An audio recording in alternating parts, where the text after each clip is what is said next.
हम लोग burger, pizza, momos, chips, अंडा रोल, न जाने के किस किस तरीके का फास्ट फूड खाने लग गए हैं और हम इसके एडिक्ट हो गए हैं। पहले हमको घर का खाना खाते थे, लेकिन अब घर के खाने में स्वाद ही नहीं आता। यदि हम घर में ही मोमोज खा लें हमको स्वाद नहीं आता, लेकिन हम बाहर जाकर उसे खाते हैं तो बहुत स्वाद आता है। यदि हम पिज्ज़ा ऑर्डर करते हैं तो हमको पिज्ज़ा में ज़बरदस्त स्वाद मिलता है। हम इनके एडिक्ट से हो गए हैं, इनके स्वाद के एडिक्ट हो गए हैं और जब तक हमको ये चीज़ें नहीं मिलती हैं तब तक हमारा मन ही नहीं बदलता। तो आखिर ऐसा क्या हो गया है कि हम इनके एडिक्ट हो गए हैं? इनमें कुछ विशेष तरीके का खाद्य पदार्थ होगा जो हमको एडिक्ट बना रहा है और हमारे स्वाद को बदल रहा है।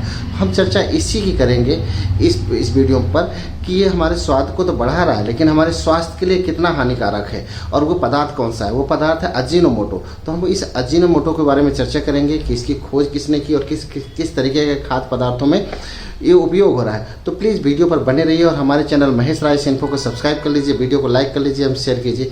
तो शुरू करते हैं आज का इन्फोटेनमेंट। अजीनोमोटो की खोज किकुनाय इकोडा नामक एक जापानी जैव रासायनिक वैज्ञानिक ने की थी और इससे उसने मामी के रूप में पहचाना। मामी एक जापानी शब्द होता है जिसका नाम होता है सुखद स्वाद। उन्होंने एक सुखद स्वाद के रूप में खोजी थी, लेकिन यह जो अजीनोमोटो है मुख्य रूप से चाइना में उपयोग होने लगा। वैसे जापानी इसको अपने सूप में उपयोग करते थे, लेकिन यह मुख्य रूप से चाइना में उपयोग होने लगा और चाइनीज़ फास्ट फूड जितने भी हैं उसमें इसका उपयोग अधिकतम किया जाता है। ये स्वास्थ्य के लिए बहुत ज़्यादा हानिकारक है। अभी तक यही पहचान की गई है कि इसको उपयोग ज़्यादा करने से बहुत ज़्यादा स्वास्थ्य को नुकसान पहुंचाने लगता है। खासकर हम ये देखें कि यदि हम फास्ट फूड खाते हैं, फास्ट फूड वैसे ही हमको स्वास्थ्य के लिए अच्छा नहीं है, बहुत ज़्यादा नुकसानदायक है और हम फास्ट फूड के एडिक्ट हो जाते हैं। तो पहली बार में ही तो वहीं पे नुकसान कर दिया हमको कि हमको एडिक्ट बनाता है खाने के लिए। जब तक ये नहीं खाते हैं तब तक हमको कुछ अच्छा ही नहीं फील होता।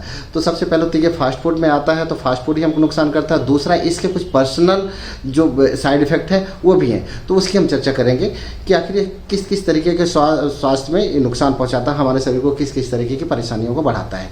अजीनोमोटो को धीमा हत्यारा भी कहा जा सकता है। यह आंखों की रेटिना को नुकसान पहुंचाता है और खासकर इसके ज़्यादा उपयोग होने से इसकी लत लग जाती है।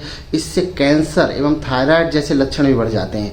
इसके बाद इसका ज़्यादा उपयोग करने से माइग्रेन की क्षमता बढ़ जाती है। माइग्रेन एक होता है कि एक आधा सिर दर्द होता है और इसमें जो भी पेशेंट होता है, जो भी मरीज होता है, वह दिन भर बेचैन होता है और इसमें दवाइयों का भी खास असर नहीं होता। तो इसके खाने से इसका भी असर हो जाता है।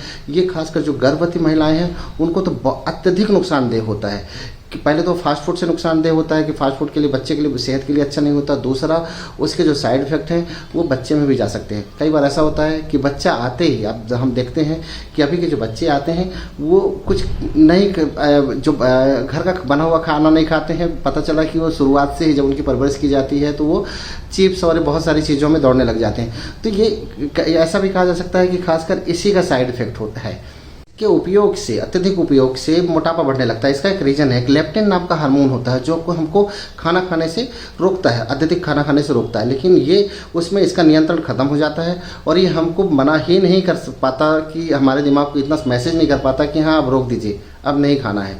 तो इसका जो साइड इफ़ेक्ट हो जाता है कि उससे हमारा मोटापा बढ़ने लगता है। हम अत्यधिक खाते हैं, मोटापा बढ़ने लग जाता है। जब मोटापा बढ़ता है तो शरीर को और ज़्यादा एनर्जी की ज़रूरत पड़ती है शरीर को चलाने के लिए। जितना ज़्यादा मोटा शरीर होगा उसको चलाने के लिए और ज़्यादा एनर्जी की ज़रूरत पड़ेगी और उस एनर्जी के लिए शरीर को फिर ये लगने लगता है कि और ज़्यादा खाना खाना है, तब तो कहीं वो शरीर चल पाएगा। तो ये एक साइकिल में आ जाता है। हम ज़्यादा खाना खाते हैं, मोटापा बढ़ता है, फिर उस मोटापे को चलाने के लिए और ज़्यादा एनर्जी की ज़रूरत पड़ती है तो हम और अत्यधिक खाना खाने लग जाते हैं। हमारे नियंत्रण में ही वो चीज़ें नहीं रह जाती हैं।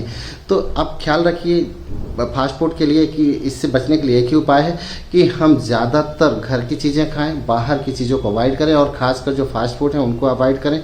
तो इन सब चीज़ों से हमको राहत मिल सकती है। हमारी जानकारी कैसी लगी अवश्य बताइएगा। नमस्कार, धन्यवाद।